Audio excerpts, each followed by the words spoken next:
morning guys! Ayan, napansin ko lang mas nakikita ko na yung effect ng Jotox after 1 month. Ayan, mas lumiit talaga yung face ko dito.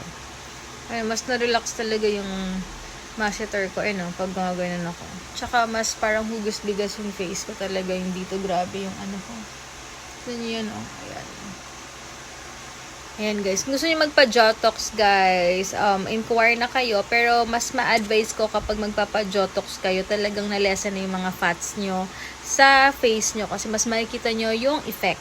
So, kung feeling nyo guys, medyo chubby pa yung face nyo, magpa-hypo muna kayo, X-lift, mga ganyan. Patunaw muna kayo ng fat sa face, and then tsaka kayo magpa-Jotox. Kasi katulad kay Heinz, nakailang beses siyang X-lift muna, HIFU, and then yung wala na masyadong fats yung face, na dun siya nagpa-Jotox after September, October, November, December, January, 4 months. Ayun.